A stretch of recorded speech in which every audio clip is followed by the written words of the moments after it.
የዘመቻ መምሪያ የዘመቻ ዋና መምሪያ ኃላፊ ስለነበሩ ጀነራል አበባው ማንሳት የምፈልገው አብሬ እንዳነሳው የማድረግ አቅም ሉዓላዊነትን የማስጠበቅ አቅም ጠንካራ ቁመና ያለው ሰራዊት መገንባት ለአንድ ሀገር ዋስትና ነው። ሰራዊታችንን በዚህ መስፈርት አሁን ያለውን ቢመዝኑት ምን ይላሉ? ትንሽ ባጫ ካሉ ጨምራለሁ። ብዙ ጊዜ እንደ ሰው ቴሌቪዥን ታያለ፣ ትከታተላለህ ዜና።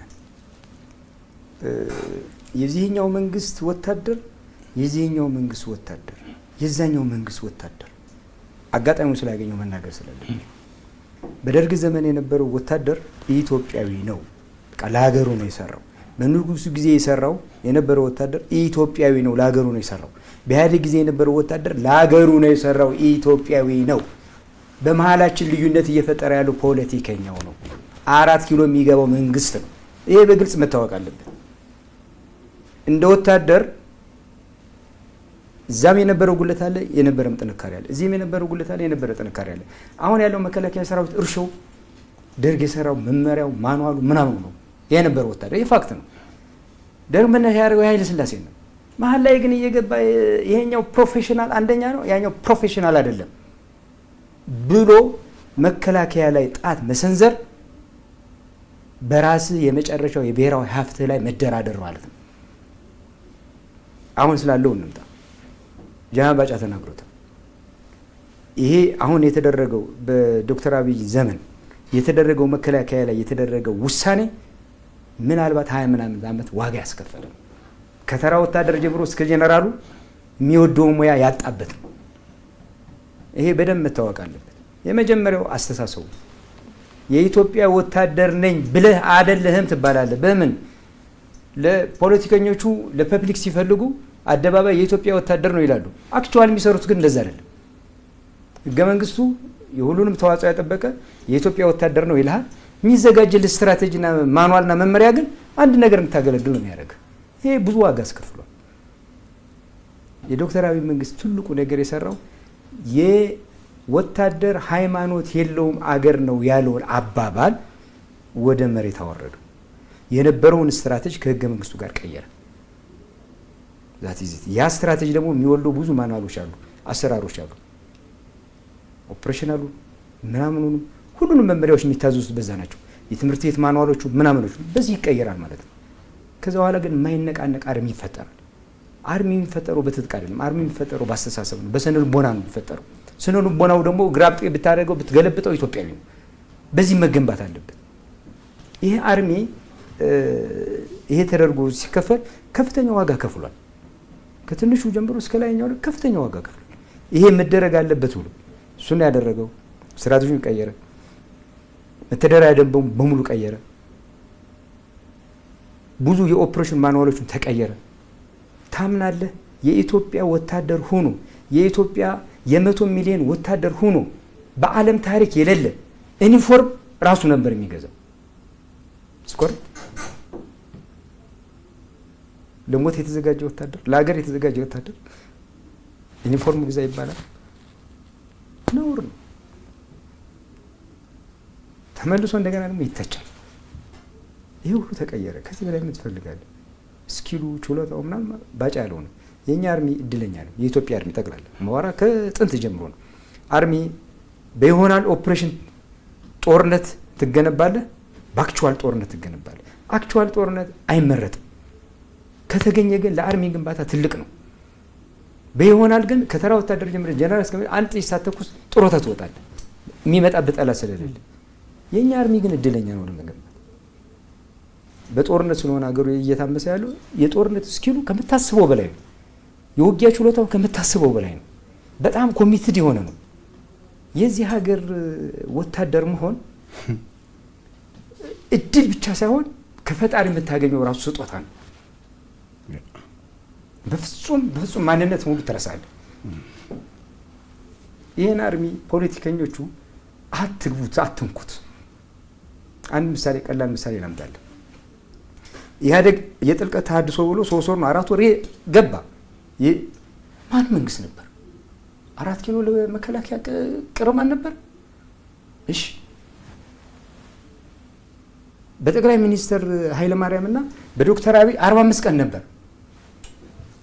ዝም ብሎ አልጠበቀም። አፍሪካ መሪ እንደዚህ አይነት ያደርጋል እዛ ያለ ጀነራል? ለምንድን ነው? ትልቅ ቫልዩን ሰጠው እንገባል። ለራስ ነው ደግሞ። ስለዚህ አርሚ ጋር ለመተቸት ዝግጁ ነው ብቻ ሳይሆን መስሪያ ቤቱ ክፍት ነው። ማንም ሰው ማንም መጥቶ ይሄንን ያሁን ያለው መከላከያ ሰው ይሄን አላረክም ይሄን አርግ ብትለው ከላይ ጀምሮ ያለው ጀነራል እስከ ታችኛው ሁሉ ለመቀበል ዝግጁ ነው። ግን ሚዲያ ያገኘ ብለህ ግን አትምታው። የያዘው እሳት ነው። ይህ ሀገር በዚህ 5 ዓመትና 6 ዓመት ሲተራመስ አይኖር ማነው በየቦታው ሄዶ የሚያረጋጋለት? ለምንድን ነው ኮማንድ ፖስት ያለ ፖለቲከኛው የሚሄደው? ፖለቲካውን እኮ አላረጋጋ ያለው ራሱ ድርጅት የሚባለው እኮ ነው። በየምንቱ ነው ያለው። ችግሩን የሚፈጥረው እሱ እኮ ነው። ታዲያ ማን እየሄደ ነው የሚቀቀለው? ስለዚህ ዶክተር አብይ ፐርሰናሊ አሁን የማመሰግናቸው አርሚው ላይ የወሰዱት እርምጃ በፍጹም ትክክለኛ ውሳኔ ነው። ቢኮዝ አሁን ያሉበትን ቦታ ነገ ሊለቁት ይችላሉ። አርሚው ግን አይለቅበትም። ሰው ሊተካ ይችላል፣ ሊቀየር ይችላል። ስለዚህ ጠንካራ የሆነ አርሚ ነው ያለን፣ ጠንካራ የሆነ ሰራዊት ነው ያለን። እዛ ቤት በመውጣታችን በፍጹም እንደኛ ፕራውድ የሚያደርግ የለም። ስለዚህ መከላከያ አገር በመጠበቅና በመከላከል በቦታው ነው ያለው። ብዙ ነገር ተስተካክሎለታል። የራሱ የሚጨምረውን ነገር ይጨምራል። ከዚህ ውጭ የማይወራ ለሚዲያ የማይቀርቡ ማዕት ዝርዝር ነገር አለ። ራሱ ያስተካክለዋል፣ ይፈተዋል። እዛ ላይ ግን አንድ ሰው መከላከያ ለመተቸት 99% ፖዚቲቭ ሆኖ ነው መምጣት ያለበት። አይምሮን በኔጌቲቭ ሞልታ አድሚው ልታውቃቸው። ምክንያቱም ካንተ በላይ መረጃ አለው። ስለዚህ ሀገር ካንተ በላይ እውቀት አለው። እውቀት ያለው ጭንቅላቱ የተለየ ስለሆነ ሳይሆን በአራቱ ማዕዘን ኢትዮጵያ ውስጥ የሚኖርና አክሰሱ ስላለው ነው። ማን ምን እንደሚያደርግ አለው። በድፍረት ሊተቹት አይችሉም። ሊተቹት የሚችሉት በብር ነው። እሱ ደግሞ ዋጋ ያስከፍላል። እዚሁ በጣም የኢትዮጵያ መከላከያ ሰራዊት በጣም የሚመሰገነው ይሄ ፓወር ቫኪዩም በተፈጠረባቸው ወቅቶች ራሱ ሀገሩና ሕዝቡን የሚጠብቅ እንደ ሌላው ሀገር ሚሊተሪ ከፍ ብሎ የስልጣን ሰገነትን የሚያይ አይደለም። ከዚህ ጋር አብሬ ማነሳው ግን የቀድሞ ኢታማዦር ሹም መፈንቅለ መንግስት እንዳደርግ ሙከራዎችና ግፊቶች ነበሩ። ጀነራል ሳሞራ ዩኑስ እንደዛ አሉና ምንድነው የምታውቁት እናንተ? ያው በጥሮታም ብትሆኑ የጦሩን ባህሪ ታውቁታላችሁ፣ ሁኔታዎችንም ትገነዘባላችሁና ምንድነው የምታውቁት በዚህ ጉዳይ ላይ? ጀነራል ባጫ ከዛ ጀነራል አበባው ይቀጥሉ። የመፈንቅለ መንግስት ለማድረግ ግፊት ሲደረግባቸው የነበረ መሆኑን አላውቅም። ነገር ግን የማነበው ነገር አለ። የመጨረሻው የአስቸኳይ ጊዜ አዋጅ እሱ እኮ የአስቸኳይ ጊዜ አዋጅ አይደለም፣ ማርሻል ሎው ነው የሚባለው። የዛ አይነት አዋጅ ማርሻል ሎው ነው የሚባለው። ማርሻል ሎው በመፈንቅለ መንግስት ወደ ስልጣን የሚመጣ ወታደር የሚያወጣው ህግ ነው። ጠቅላላ ፖለቲከኛን ከስራ ውጭ ያደርጋል። ኢኮኖሚያዊ የሆኑና የተለያዩ ነገሮች ውስጥም ይገባል። የመጨረሻ የመንግስቱ አዋጅ ያው የመጨረሻዋ ማለት ነው። አስተዳደር የሚባሉ እና በየክልሉ ያሉት የጸጥታ ኃይሎች ከስራ ውጭ ሆነው በአጠቃላይ ሰራዊቱ ነው የሚይዘው። ይሄንን ሳይ የታሰበው ነገር መፈንቅለ መንግስት ሊሆን እንደሚችል ትገምታለህ። ግን የመጀመሪያ የፈርስት ሴናሪዮ ብዬ አልወሰድኩትም። እሱ ነው የመጀመሪያ ሊሆን የሚችለው። እዛ ያሉትን ሰብስቦ አስሮ የሚፈልጉትን ሰው ጠቅላይ ሚኒስትር ያደርጋሉ የሚል ነገር ነው። ምክንያቱም ያኔ እኛ የምንፈልገው ሰው ነው እንጂ ጠቅላይ ሚኒስትር የሚሆነው ራሱ የፈለገ ሰው አይደለም። ጠቅላይ ሚኒስትር የሚሆነው ተወደደም ተጠላም ጠቅላይ ሚኒስትር የምናደርገው እኛ ነን ተብሎ ፉከራ ነበረ። በወንጀለኛ ህግ 3 መሰረታዊ ነገሮች ናቸው ህግን የሚያቋቁሙ ነው ወንጀልን የሚያቋቁሙ። አንደኛ ማሰብ ነው፣ ሁለተኛ ዝግጅት ነው፣ ሶስተኛ ደግሞ መፈጸም ነው። አንዱን ህግ መጣስ ማለት ነው ወይም ያን ወንጀል መፈጸም ነው። ሶስቱ ያለ ምንም ጥርጣሬ ያንን ወንጀል ስለመስራትህ ያለ ጥርጣሬ ማረጋገጥ አለብህ፣ በወንጀል ማለት ነው። በመፈንቅለ መንግስት ግን 3 ነገር ማሟላት አይጠበቅብህም። በመፈንቅለ መንግስት ማሰብ ብቻ በቂ ነው፣ ወንጀል ነው። ስለዚህ እነ ተፈራ ማሞ ጀነራል ተፈራ ማሞ ሲታሰሩ መፈንቅለ መንግስት ለማድረግ አስበዋል ተብሎ ነው የታሰሩት። እነ ጀነራል ተፈራ ማሞ ታስረው እድሜ ልክ ተፈርዶባቸው በኋላ ነው የወጡት። እነዚህን መፈንቅለ መንግስት አድርግ ብሎ ፑሽ የሚያደርጓቸውን ሰዎች ጠቅላይ ኤታማዦር ሹሙ ግን ማሰር ነበረባቸው፣ እርምጃ መውሰድ ነበረባቸው። ለምንድን ነው እርምጃ አልወሰዱት? ያን እርምጃ አለመውሰዳቸው አሁን ሆምወርክ ሆነን እሱ ታልፎ ነው የቤት ስራ እነሱ ናቸው ይሄን እየሰሩ ያሉት። ያኔ ስሉ የነበሩ እዚች ላይ አሁን ያለው የኢትዮጵያ መከላከያ ሰራዊት የቱንም ያክል ቢያከብርና ቢወድ መፈንቅለ መንግስት ላርግ ብትለው አይችልም። በሁለት ምክንያት፣ አንደኛው ራሱ ጄኔራሉ የለታች ያለው አይቀበሉም ይሄን አስተሳሰብ። ሁለተኛ እንዳይሆን ተደርጎ የተሰራ ነው፣ እንደማያረግ ሆኖ የተሰራ ነው። ግን ታስቧል ነበረ። እነማን ነበሩ? እነምን አደረጉ? ምንድነው አላማው? ምንድነው ታርጌቱ? ምናምን ነው። ቅድም ያልከው ነገር አለ። አሁን የሚመጣውን ለውጥ ቢደረግ እንቅፋት ነው የነበረው፣ ቢታሰብም እንቅፋት ነው የነበረው። በዛ እንያዘውና ዝርዝሩ ይቅርብን። አንድ ኮት አድርጌ የማነሳው ጥያቄ የምክትል ኢታማዦር ሹሙ ናቸው ከአዲስ ዘመን ጋዜጣ ጋር ባደረጉት ንግግርና መስከረም 30 አሁን ያለው መንግስት ህጋዊ ቅቡልነቱ ያበቃለታል የሚሉ ወገኖች አሉ። መንግስት ደግሞ በህጋዊ መንገድ በፌዴሬሽን ምክር ቤት በጸደቀ ውሳኔ ከመንግስት 30 ጀምሮ ምርጫ እስከሚካሄድ ድረስ ኮቪድን ተከትሎ ይሄንን ሀገር እየመራ ይቆያል የሚሉ አሉ። ይሄን ተከትሎ አንዳንድ የፖለቲካ ኃይሎች ከመስከረም 30 በኋላ የጸጥታ መዋቅሩ አይታዘዝም ይላሉ እና ምን ይላሉ ተብሎ ተጠይቀው ወታደር እና የመከላከያ ሰራዊት አባላት ፖለቲካን በደንብ ይረዳሉ፣ ለማን ምን መታዘዝ እንዳለባቸው ያውቃሉ። ፖለቲከኞች መደራደር፣ መከራከር፣ መወያየት ይፈልጋሉ። ህዝብንና ሀገርን ለአደጋ አጋልጦ ሲሰጡ ግን ግጭታቸው ከመከላከያ ሰራዊት ጋር ይሆናል። ያኔ ዝም አንልም አሉ። ምን እያሉን ነው? ምንድን ነው እናንተ ከሳቸው ሀሳብ ላይ ተነስታችሁ ልትናገሩ የምትችሉት? ጀነራል አበባው እኔም ሰብቼዋለሁ። ከህጉ ላይ እሱ ያግዘኛል። እንግዲህ ከመስከረም 30 በኋላ መከላከያ ሰራዊት አይታዘዝም። የማይታዘዝበት ዋነኛ ምክንያት ደግሞ አሁን ያለው መንግስት ህጋዊ አይደለም። ምክንያቱም በሽታው መጣ፣ ይሄ ወረርሽኙ መጣ። በወረርሽኙ ምክንያት አስቸኳይ ጊዜ አዋጅ ታወጀ። ወጃውና መንግስቱ ጊዜውን የሚጨርስበት ታይም ደግሞ ተገጣጠመ። ስለዚህ ማረጋ እንደማይቻል ተረጋገጠ። ህጋዊ በሆነ መንገድ ለፓርላማ ቀረበ። ፖለቲከኞቹ ያንን ሊቀበሉት ይችላሉ፣ ላይቀበሉት ይችላሉ። አሁን እንደ መከላከያ ሆኜ ነው የማወራው፣ ወይም ደግሞ ጄኔራሉ እንደ መከላከያ ሆኖ ስለሆነ እየተናገሩ ያሉት፣ እንደ ፖለቲከኛ ሆኖ አይደለም እየተናገሩ ያሉት። ይሄ አሁን ያለው ፓርላማ፣ አሁን ያለው የፌዴሬሽን ምክር ቤት ለዚህ ጉዳይ ተብሎ የተቋቋመ አይደለም። 5 ዓመት የነበረ ነው።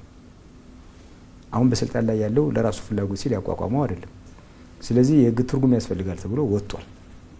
ፋይናል ውጤቱ ምክር ቤቱ ተቀብሎታል፣ ፌዴሬሽኑ ተቀብሎታል። አለቀ።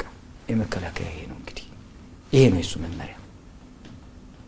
ይሄንን አካሄድ ትክክል አይደለም ብሎ የሚቃወም የፖለቲካ ፓርቲ ሊኖር ይችላል።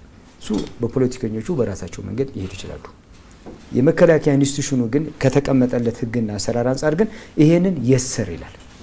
የሰር ብሎ ተቀብሎ ማስፈጸም አለበት። ይሄ አንድ መነሻ ተደርጎ ይወሰድ። ሁለተኛው መነሻ ተደርጎ የሚወሰደው ደግሞ የመከላከያ ግዳጅ ራሱ ምንድን ነው? ህገ መንግስት መጠበቅ። ህገ መንግስት ሲባል ዋናው ፖይንቱ ምንድን ነው? የህዝብን ደህንነት መጠበቅ ነው። የህዝብን ደህንነት ደግሞ ከውስጥም ከውጭም መጠበቅ ነው። በእንደዚህ አይነት አገር በፖለቲካው ባልተረጋጋበትና በታመሰበት ወቅት ላይ ሞር መሳል አለበት መከላከያ። ሞር መዶምዶም አይደለም ያለበት። አሁን ምን ይመጣል?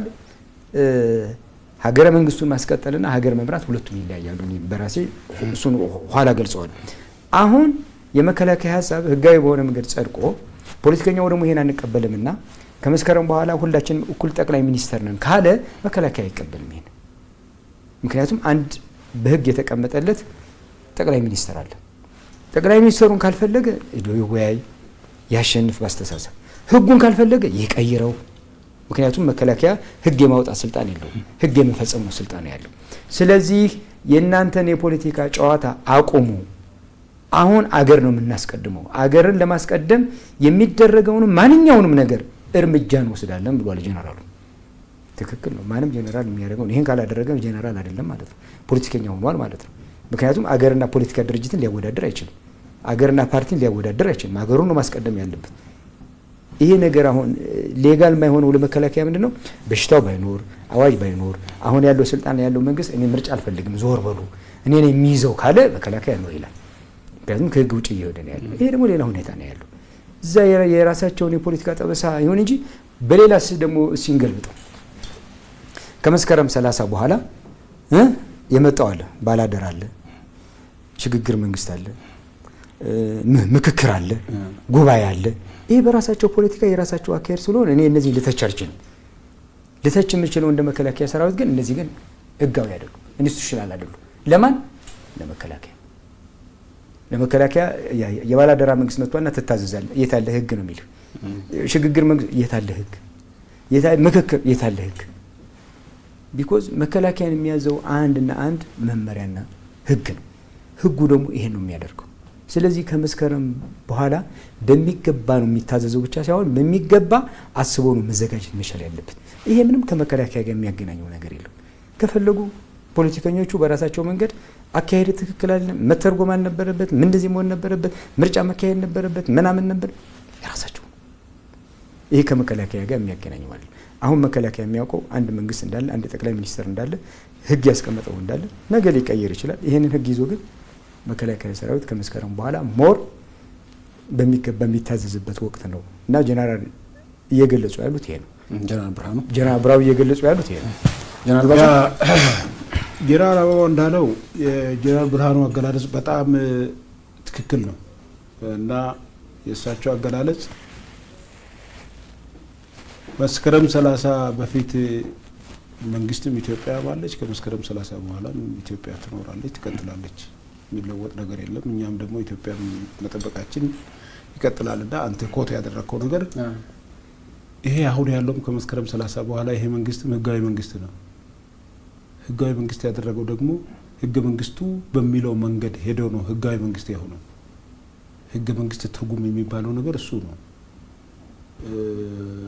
ህገ መንግስቱን በፈለግከው መንገድ መተርጎም አይደለም።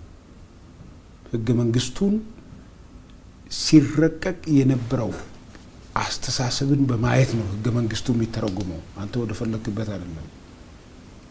ስለዚህ ህጋዊ መንግስት አለና ህጋዊ መንግስቱን በማገልገል የሀገራችንን ሉዓላዊነት እናስከብራለን የሚል ነው የጀነራል ባለው which is correct፣ ሁላችንም የምንደግፈው ነው።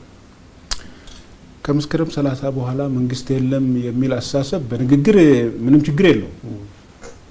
ወደ ተግባር ሲሆን ግን የዋርሎርድ ፖለቲካ ነው የሚሆነው። የጎበዝ አለቃ የዋርሎርድ ጎበዝ አለቃ ፖለቲካ ነው የሚሆነው እና ምንድነው የሚሆነው በኋላ መሰለ ወደ ሌላ ቦታ አልወሰድህ፣ መከላከያ አይታዘዝም ብለዋል። ሎክ መከላከያ አይታዘዝም፣ ፖሊስ አይታዘዝም፣ ሁላችንም እኩል ነን ብለዋል። ይሄን ያሉ ሰዎች አጫሉ በሞተበት ማግስት የሆነውን ነገር ያስታውሱ። መንግስት በማይኖርበት ጊዜ እኮ እንደዚህ ነው የሚሆነው። ማን ነው ቪክቲም የሚሆነው? ያን ጊዜ ራሱ ነው ቪክቲም የሚሆነው። ሰለባ የዚህ ኪዮስ ሰለባው የፖለቲካ ሰዎች ነን ብለው በዋርሎርድ ፖለቲካ ህዝቡን ያነሳሱ ሰዎች ናቸው ሰለባ የሚሆኑት። ማንን ነው የሚተው? ማንንም አይተውም። የእሳት ጎርፍ ነው የሚሆነው። በሰከንድ ውስጥ ምን እንደፈጠረ አይተናል። ያውም ተረጋግተ የጎበዝ አለቃ ሆነ ያንተ መሳሪያ ያለው የታጠቀ ሰራዊት ይዘ ቀጠናህን ለይተ ኬላ አድርገህ ለራስህ እንደ ሶማሌ ውስጥ እንደተደረገው ለማድረግ እንኳን ጊዜ አታገኝም። ስለዚህ ያ የዋርሎርድ ፖለቲካ ነው። ይሄን የሚያቀነቅኑ አሉ። ከመስከረም 30 በኋላም አሁን ካለው በላይ የሚጠነክር መንግስትና መከላከያ ይኖራል። ይሄን መጠርጠር የለበትም። ምን ይባላል መሰለ መንግስት ከሌላት ሀገር ጨቋኝም ቢሆን መንግስት ያላት ሀገር ነው የሚሻለው። በዋርሎዶች ተከፋፍላ ከተበተነች ሀገር ጨቋኝም ቢሆን መንግስት ያላት ሀገር ናት። ምክንያቱም ይህቺን ሀገር ለመለወጥ አንድ ጨቋኝ የሆነ መንግስት ነው ለትግልም የምትታገለው።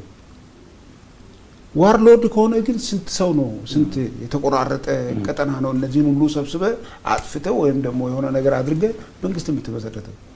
ስለዚህ የዋርሎድ ፖለቲካ ይሄ የጎበዝ አለቃ ፖለቲካ ይቀራል፣ ሊሆንም አይችልም። ከዚህ አኳያ ከመስከረም 30 በኋላም ይቀጥላል። ድረሱልኝ ብትል እኮ የሚደርስልህ የለም ያን ጊዜ። ስለዚህ ፖለቲከኞች ለሚናገሩት ነገር ፖለቲካን ማነው ዴሞክራሲን ለመገንባት ፖለቲከኞች ተጠያቂነትን መውሰድ አለባቸው። ይሄ የህግ የበላይነትን የሚጥስ ወይም ደግሞ በአገሪቱ ጸጥታ ላይ ችግር የሚፈጥር ንግግር ከማድረግና ህዝቡን ከማነሳሳት መቆጠብ አለባቸው። ዴሞክራሲ በአንድ ወገን ብቻ የሚገነባ አይደለም። በላይም በታችም ሁሉም ለአንድ ሀገር ስለሆነ የሚሰራው ዴሞክራሲን ለመገንባት ወደፊት ለሚመራው ህዝብ ማለት ነው በተራ ለሚመራው። ስለዚህ በዛ ኃላፊነት መውሰድ አለባቸው። ስለዚህ ኃላፊነት የጎደለው ብቻ ሳይሆን የጎበዝ አለቃ ፖለቲካ ነው። ከዚህ መውጣት አለባቸው። የጀነራል ብርሃኑ ንግግር ትክክለኛ ነው። የመጨረሻ ጥያቄ፣ የሰከነ ህዝብ፣ ጠንካራ መንግስት፣ ጠንካራ የጸጥታ መዋቅር ያለበት ሀገር ሆኖ ሳለ የህግ የበላይነት ለምን ተጣሰ? ሞት፣ መፈናቀል፣ ስደት፣ ግድያ የየዕለት የሚታዩ ሁነቶች ነዋል። ለምን መንግስት ለምን ህግን ማስከበር አቃተው የሚል ጥያቄ የሚያነሱ ሰዎች አሉ። ጀነራል አበባው ምን ይላሉ? አሁን ኢትዮጵያ ውስጥ የህግ የበላይነት የሚባለው በስፋት አለ። የኔ መነሻ ምንድነው? የህግ የበላይነቱ መፈናቀሉ፣ መገዳደሉ፣ የሴራው ፖለቲካ፣ ንብረት ማቃጠሉ፣ አሁን ከነዚህ እንደው ለወታደር ሁለት ነገር ብቻ እንምዘዝ ከህግ የበላይነቱ። አንደኛው ኢትዮጵያ ውስጥ አሁን እየተደረገ ያለው አገዳደል፣ ሰው መግደል ያው ኖርማል ነው። እሺ ገደልኩ ገደልከኝ ኦኬ። አገዳደሉ አይነት ጫፍ ይወጣ ነው። በእኛ ባህል በእኛ እሳቤ ውስጥ የሌለም። ያውን አስከሬን ወደ ታች መዘግዘቅ አይደለም። ከዛ በላይ ለፐብሊክ የማትናገረው አይነት አገዳደል አለ። በቃ ለሚዲያ የማትናገረው ነገር። አንዳንድ ጊዜ ታሊባን የሚባለውስ ከዚህ በላይ ምን አይነት ነው? ምን አይነት አገዳደል አደረገ? እንደገና ሁለተኛም 50 ዓመት ወይም ደግሞ የራሱን ጨምሮ ከአያቶቹ ጀምሮ የመጣውን ሀብት ንብረት በብርሃን ፍጥነት ይጠፋል። ፋይናል መጨረሻ ላይ የህግ የበላይነቱ የሚለውን ነገር እኔ የማየው ምንድነው ሁለት ፖይንቶች ህብረተሰቡ ጋር ተፈጠሩ። በቃ እያንዳንዳችን ጋር ተፈጠሩ። አንደኛ እግዚአብሔር የሰጠንን ትንፋሽ መተንፈስ እኮ አቃተን። በተለይ ደግሞ ዝቅተኛው ቤተክርስቲያን ሄዶ መጸለይ አልቻለም። ገበያ ሄዶ መውጣት አልቻለም። የሚያምንበት ቦታ ላይ ደርሶ መመለስ አልቻለም። ከዚህ በላይ ትልቅ ህዝብ የሚሰጋበት ነገር የለም። ሰው በመሆን ብቻ የምታገኘው ነገር ነው ይሄ። እንደገና ሁለተኛው ከዚህ ጋር የተያያዘው ኢትዮጵያዊነቱን በቃ ጠላ። በቃ ትጠላለህ። 50 ዓመትና 60 ዓመት ያፈራውን ሀብት አንድ ጊዜ አመድ ሆኖ ኪስ ላይ ገንዘብ የሌለና ስትበደር ስታይ ብድር ይሄን ሀገር የምትወደው ይሄ ሁሉ ከጀርባ ያለው በእኔ አስተሳሰብ ፖለቲካው አልተረጋጋም። በቃ የፖለቲካ ኃይል የሚባለው ይሄንን እንትን የመረጠው ምንም ነገር እየተረጋጋ አይደለም ያለው። በወንጀል በተንኮል በጥልፍለፍ ማአት ነገር ነው የሚሰራው። ምክንያቱ እሱ ነው። ምክንያቱም አገሪቷ የምትረጋጋው በፖለቲካው ምክንያት ነው። ፖለቲካው ካልተረጋጋ አገሪቷ ልትረጋጋ አልቻለችም። ያልተረጋጋው እሱ ነው። እየተጎዳ ያለው ደግሞ ዝቅተኛ ነው። አሁን እሊቱ የኢትዮጵያ ቆም ብሎ ማሰብ መቻል ያለበት ጊዜ ነው።